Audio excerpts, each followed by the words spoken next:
Oi, pessoal, tudo bem aí? Então, agora a gente vai começar a falar sobre a teoria do apego, proposta por John Bowlby. Essa teoria ela é importante para a gente poder entender sobre as crianças e sobre o que a gente está trabalhando como fundamentos da prática infantil, da prática clínica, porque o John Bowlby ele vai trazer uma teoria importante para entender um pouco sobre essa relação que a criança estabelece com a pessoa que cuida dela, a pessoa e as pessoas. Então, como ela estabelece essa correlação e o que isso influencia na forma como ela vai lidar com as pessoas de todo o entorno dela, ao longo da vida dela inteira. Então, a teoria dele tem umas contribuições bem importantes que eu acho que é importante a gente falar disso, já que a gente já falou na aula passada sobre essa diferenciação entre o conceito de infância e o conceito de infantil. Então, agora a gente vai falar um pouco sobre como é que se dá essa relação entre o sujeito e o outro, né? A pessoa que se constrói, a criança que se constrói como sujeito e o outro que está ali na relação afetiva. Então, vamos começar falando um pouquinho sobre isso, tá? Então vamos pensar um pouquinho sobre o que a gente estava falando, né?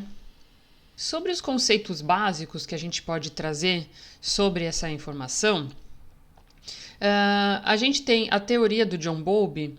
Antes disso, como bibliografia de base, eu peguei o artigo que é fruto da dissertação de Dalben e Delalio. Essas duas autoras, né, a mestre e a orientadora, elas escreveram um artigo baseado numa dissertação que a Dalben escreveu, que é bem interessante, que ela foi trabalhando esse conceito da teoria do apego. Vale a pena você buscar esse trabalho e também esse artigo, que ela buscou essa teoria do apego de John Bowlby, foi pensando nos desdobramentos disso até os dias atuais, a dissertação de 2005, na verdade, o começo do século XXI, e ela estudou adolescentes institucionalizados para poder entender sobre essa teoria, né, como é que ela se aplicaria nos dias de hoje. E o que se observou é que realmente tem uma aplicação muito possível. Eu acredito que na aula, conforme a gente vai discutindo, você vai vendo o quanto isso é aplicável até os dias de hoje, tá? Então, tá nas referências, eu sugiro que você dê uma olhada no artigo e quem quiser se aprofundar um pouquinho mais, procura a dissertação de mestrado da autora, tá? Também a gente usou o livro do John Bowlby, que é uma trilogia do apego e perda. Essa trilogia, né, são 3 livros, e que ele vai trabalhar sobre essa capacidade que ele acredita que é uma capacidade inata da gente, nós seres humanos, nos apegarmos a outros seres humanos. E a gente vai falar um pouquinho mais agora nessa aula sobre como isso funciona, tá? Também o John Bowlby ele pensa no seguinte, que a questão do apego está relacionada diretamente à possibilidade de perda. Então, depende como você estabelece o apego ao outro, ao objeto, né? Àquela pessoa que cuida de você, você vai também viver a perda de uma forma diferente. Então, o apego e a perda estão interligados. A forma como você vive o apego e a forma como você vive a perda se interligam. Dá pra gente pensar até que realmente, observando, sem ter estudado a teoria, a gente consegue entender que isso tem sentido, né? Quanto mais apegado você é, talvez você sinta mais a perda, mas ao mesmo tempo, quanto mais apegado e de uma forma que com quem você se apegou te cria uma autonomia, a perda vai ser possível de ser vivida sem que ela fique como uma fixação. Nós vamos falar um pouquinho sobre isso com mais calma agora ao longo desses slides que a gente vai trabalhando, tá? Mas o importante é você saber que apego e perda estão interligados para esse autor, o John Bowlby. Começando aqui, a gente tem uma ideia, né, da base da teoria dele, da onde ele se baseou para ele poder escrever sobre a questão do apego e por que apego, né? Bom, nós já sabemos que a base da teoria dele tem um pouco de psicanálise, né? Dá pra gente pensar por que tem psicanálise, porque a psicanálise ela pega muito na questão da relação do sujeito com o objeto, né? Do sujeito com o outro, nas relações de objeto. Então, o John Bowlby foi observando que tem alguma coisa aí super importante a ser considerado nessa relação que nós estabelecemos com esse outro. Então, a psicanálise foi importante para ele poder entender. Também, não é uma teoria só psicanalítica, é uma teoria de base biológica, de base evolucionária, de base etológica, uma teoria da psicologia do desenvolvimento. Então, nesse sentido, não é uma teoria psicanalítica, porque a teoria psicanalítica, ela se for a psicanálise pura, né, é uma psicanálise que não tem esse fundamento evolucionário, biológico. Claro, tem a base, mas não tem a base também da psicologia do desenvolvimento, que conforme já foi estudado em outros momentos, né, na disciplina Psicologia do Desenvolvimento, a gente percebe que tem as fases que vão se interpondo e sendo vividas pelo sujeito, elas têm correlação, mas elas vão superando umas às outras, depende da base teórica que você utiliza. Então, a psicologia do desenvolvimento pensa que, então, para a gente ganhar algumas habilidades, a gente, de certa forma, abandona outras. Então, a teoria do John Bowlby também parte dessa ideia. As ciências cognitivas também são super importantes, porque, para ele, o apego é aprendido também e é ensinado. Além de ter uma base biológica, física, né, uma necessidade física de você ser cuidado, amparado, enfim, também tem uma necessidade de aprender. Então, essa necessidade de aprender com o seu mestre, aprender com aquele que te orienta, vai formar essa capacidade que você desenvolve de apego. Então, as ciências cognitivas, de capacidade de aprendizagem, de capacidade de apreensão das situações, de capacidade de você guardar as informações e criar uma lógica sobre aquilo, também está relacionada à teoria do apego. E a teoria dos sistemas de controle. Dos sistemas de controle no sentido de poder controlar esse ambiente e o ambiente te controlar. Então, essas teorias elas estão interligadas e o sujeito, na teoria do John Bowlby, vai ser um misto de tudo isso. Nós vamos falar um pouco, então, como é que ele construiu tudo isso para formar essa teoria especificamente. Pensando aqui, a gente tem, né, a Mary Ainsworth trabalhando junto com o John Bowlby e eles estudando sobre o desenvolvimento socioemocional.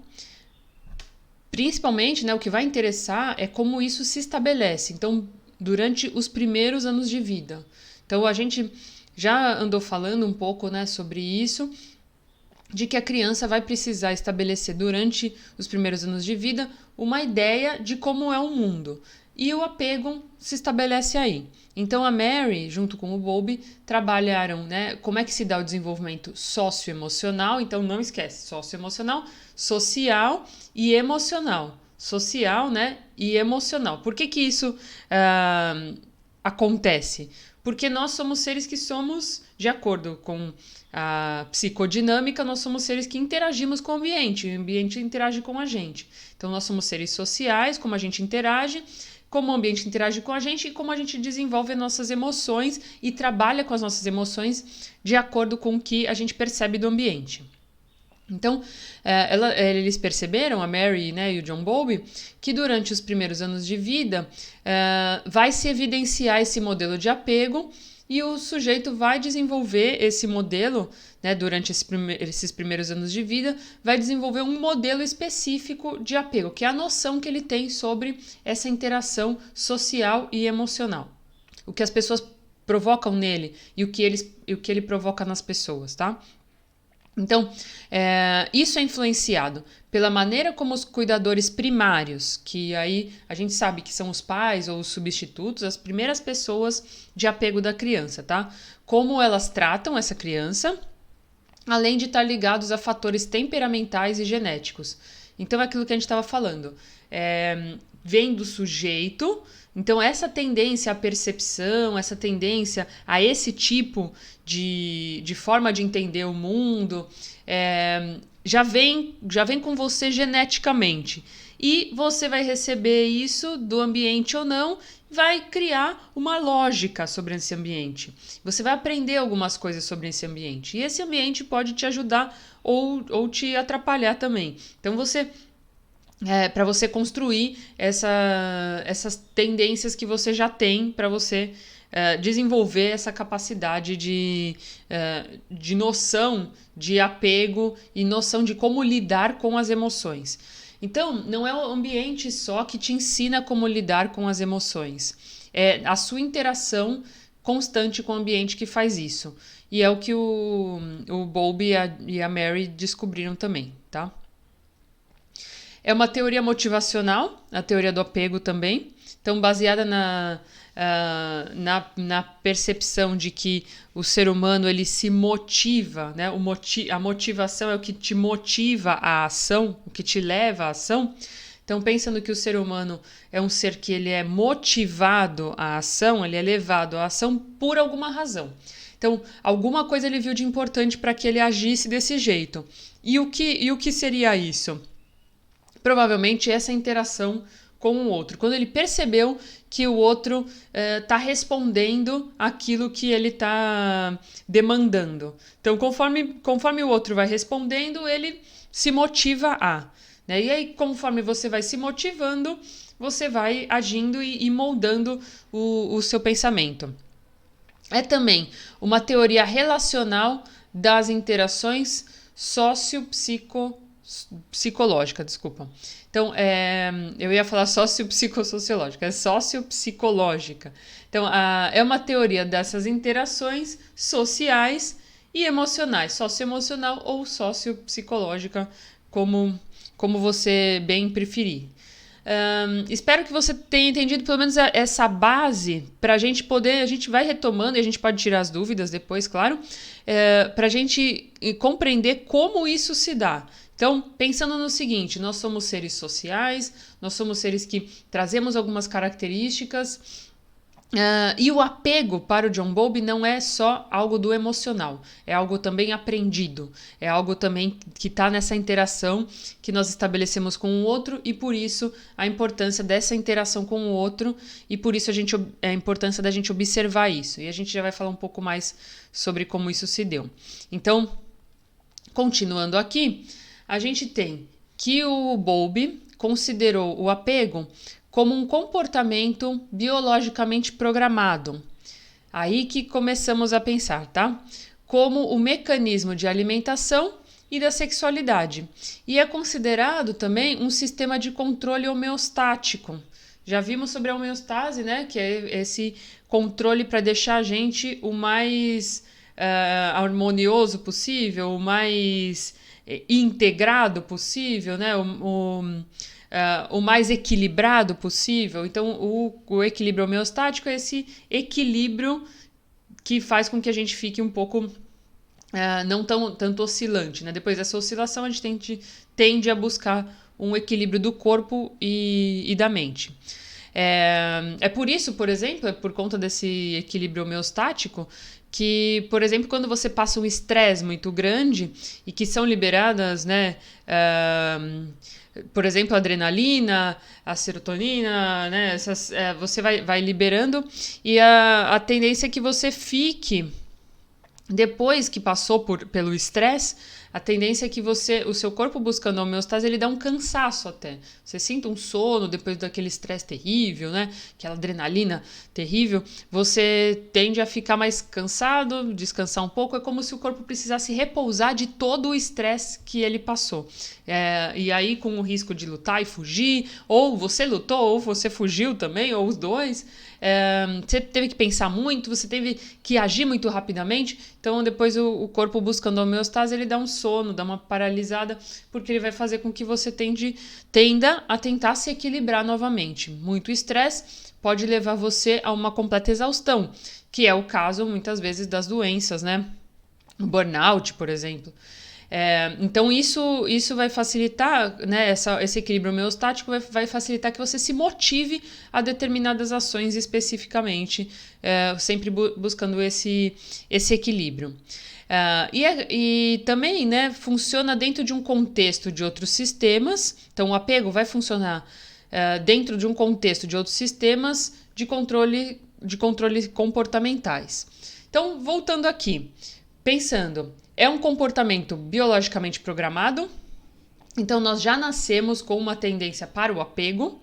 Essa tendência para o apego é uma tendência característica, né, dos animais em geral, que precisam ser cuidados, mas sobretudo, né, a gente está observando os seres humanos, mas sobretudo das crianças pequenas que precisam de alguém para orientá-las e para garantir que elas comecem a se desenvolver adequadamente e que a vida tenha uma garantia. Então alguém precisa cuidar delas para que a vida seja garantida. Então, também favorece, né, vai facilitar essa relação com o outro, vai facilitar com que a criança viva, e aí com isso ela vai buscando um melhor equilíbrio e isso vai fazendo com que ela construa uma lógica sobre como é viver nesse mundo louco que ela está sendo apresentada quando ela nasce, né? Aqui também, né, o relacionamento da criança com os pais é instaurado por um conjunto de sinais inatos do bebê que demandam proximidade. Começou aí, tá? A criança nasce e por reflexo, baseado na teoria do John Bowlby, por reflexo, essa criança vai reagir aos estímulos. E ela pode reagir de diversas formas, chorando, procurando alguma coisa, quase sempre é chorando, né? Chorando e se debatendo um pouco. Mas ela vai procurar, por conta desses reflexos, desses sinais inatos, desses impulsos que demandam que a vida exista, ela vai demandar essa proximidade do outro, desse cuidador. É por isso que quando a gente vê um bebê, né? Então, se você já deve ter visto notícias de bebês que foram abandonados, quando alguém pega, já quer cuidar logo desse bebê. Então, o ser humano ele já entende os códigos desse desejo de proximidade dessa criança que está precisando de um mestre, está precisando de alguém que oriente ela. Então, quando tem o emissor e o receptor, né, quando o emissor emite a informação e o receptor entende aquela informação, precisa ser cuidado, a criança quer ser cuidada. Se forma um verdadeiro vínculo afetivo. Começa a se formar um verdadeiro vínculo afetivo. Isso também, pessoal, faz com que a gente pense que, por exemplo, em casos, por exemplo, de a mãe morreu no parto ou a mãe deu o filho para adoção logo quando ele nasceu, essa criança vai ter uma quebra nesse apego? Não necessariamente, porque vai depender de quem cuida. É isso que o John Bowlby quis mostrar na teoria dele, de que o que importa é quem cuida e como cuida, como essa pessoa recebe essa informação de que essa criança precisa ser cuidada. Quem é que cuida? Pode não ser a mãe, né? Pode ser a enfermeira, pode ser o pai, pode ser o tio, pode ser quem encontrou a criança, enfim, né? Todo mundo que puder ajudar, melhor para ajudar a construir essa noção de apego que a criança vai estabelecer. Pensa que é socioemocional, tá? Então, um verdadeiro vínculo afetivo se desenvolve, garantido pelas capacidades cognitivas e emocionais da criança. Então, uma novidade aí que o John Bowlby traz é que também está dentro do sistema cognitivo. Então, também faz parte da necessidade que a gente tem de conhecer sobre o que a gente está vivendo e construir uma lógica sobre isso, apreender essa situação. Depende de como a criança absorve isso, tá? Assim como pela consistência dos procedimentos de cuidado, pela sensibilidade e responsividade dos cuidadores. Por isso, uma frase importante que eu até sublinhei aí para vocês, por isso, um dos pressupostos básicos da teoria do apego é de que as primeiras relações de apego estabelecidas na infância afetam o estilo de apego do indivíduo ao longo da sua vida. Então é importante, tá? Essas primeiras relações, elas são tão importantes que elas vão afetar o estilo de apego do indivíduo ao longo da sua vida.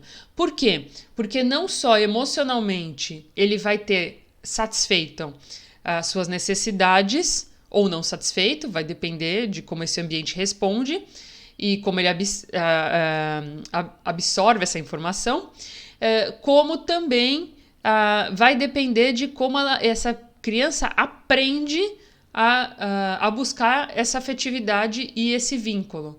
Pensa que o apego, ou seja, segurança, se estabelece nesse momento que a criança começa a criar uma lógica ao longo do seu início de vida, vai conseguindo criar uma lógica sobre como é o ambiente. É confiável? Não é confiável? É um ambiente que confunde? Ou é um ambiente que eu tenho certeza que eu tenho uma pessoa que eu posso contar e que é meu porto seguro? Então, é isso que a criança vai criando, né? Quem são esses objetos, quem são esses outros que vão interagindo com essa criança? Lógico que ao longo da infância a criança vai conviver com vários tipos de formas de apego, mas o que vai ficar para ela é o que ela absorveu de mais importante. E é o que a gente vai falando aqui ao longo dos nossos slides. Só mais para a gente terminar, aqui tem outro conceito fundamental, é o do comportamento de apego, que se refere às ações de uma pessoa para alcançar ou manter proximidade com outro indivíduo, claramente identificado e considerado como mais apto para lidar com o mundo. Importante diferenciar apego de comportamento de apego.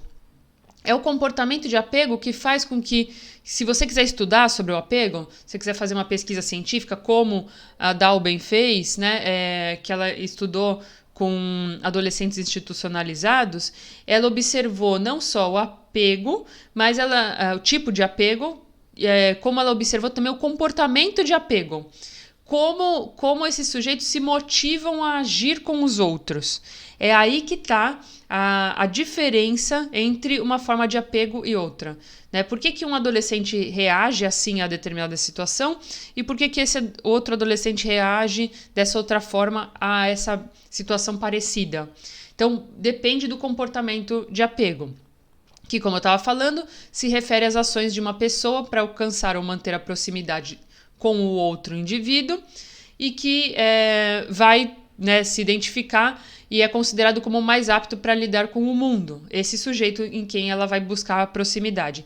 Com quem você busca proximidade? Com quem você busca se identificar? Provavelmente é a pessoa que você acha que tem mais a ver com você, que vai te oferecer melhor suporte, melhor base, né? E isso não quer dizer que essa pessoa seja uma boa pessoa. É o que a gente vai ver depois no próximo slide.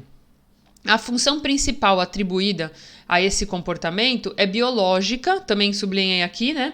E corresponde a uma necessidade de proteção e segurança. Então, quando você busca uma figura de apego, você está buscando essa necessidade que satisfaça em você, essa necessidade de proteção e segurança. Por isso, a teoria do apego é uma teoria motivacional, porque ela motiva você a agir, esse é o comportamento de apego, motiva você a agir buscando uma satisfação de proteção e segurança. E isso é biológico porque sem isso nosso corpo não sobrevive. Você precisa se apegar a alguém para que essa pessoa te alimente e cuide das suas necessidades mais básicas, porque a gente não consegue, a gente não nasceu independente. O ser humano é um ser que leva um tempo no desenvolvimento pós-nascimento de muita dependência. Então ele precisa, até ele ganhar autonomia, ele precisa dessas orientações. E ele vai procurar quem para ele tem mais possibilidade de oferecer esse tipo de apego para ele, tá? No próximo slide a gente vai continuar falando um pouco sobre como isso se estabelece. Então até daqui a pouco.